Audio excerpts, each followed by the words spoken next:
Hello, I'm Dr. Andrew Allen from Midwestern State University in Wichita Falls, and that was the third All-State TMEA Saxophone Etude for the 2018-2019 school year. There's a lot of stuff there. There's a lot of technique, there are a lot of notes, but as I mentioned in the first etude, if you just take it easy, use your metronome, practice in small chunks, and go very slow and build in very small increments, you'll find success. Don't rush. Do not rush yourself. Take your time and you'll be fine on this. A few other things to keep in mind. These repeated articulations may prove a challenge for some of you.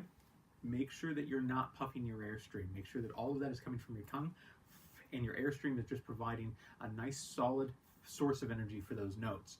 I would use a t or a te articulation, not ta. Ta is not your friend here. T or te are going to help make sure that your tongue is nice and poised and ready to go for those notes. For those of you who have real problems with articulation, first of all, I would make sure that you're not using ta. It's not a good articulation syllable for saxophone. And secondly, I would get a hold of, again, I talked about this for the second etude, Larry Teal's The Saxophonist Workbook. He has a lot of wonderful articulation studies in there that can really improve your tonguing technique. A few other things to think about. All of the graces in this piece happen before the beat, and none of them are accented. All those accents are on the note after the beat. The accent leads into that note. The note with the accent is important, not the grace. So just let it lead into that note. Make sure that all of your breaths are relaxed.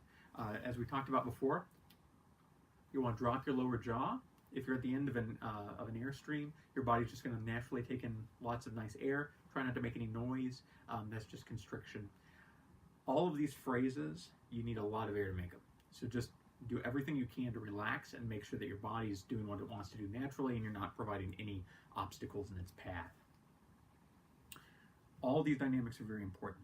It may not look like you have a ton, but you have quite a bit more than the other fast etude, number one.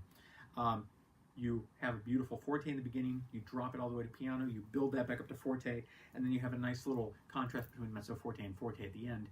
Very important. We must be able to hear these. There aren't a lot of weird fingerings or alternate fingerings that I use in this. All the B-flats throughout, I use a bis B-flat fingering. The only thing really to think about at the end, the next to last bar, after I play the low B, I don't take my finger off that low B. I use that same low B key to play the A flat that's coming up next. And then you just keep it there for that next low B. And it's much easier than anything else that you can do there.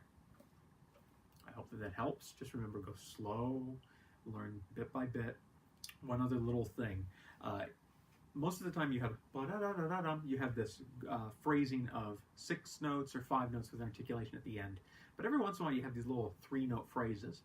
Really play those up. It adds a lot of rhythmic vitality to this piece, so don't ignore that. Ba-da-da-da-da. It's almost a syncopation, so make the most out of that. Anyway, if you have any questions, comments, concerns, please get a hold of me, andrew.allen@mwsu.edu, or get a hold of me through my website, allensax.com. I look forward to speaking with you, to talking with you, to working with you, and as always, good luck.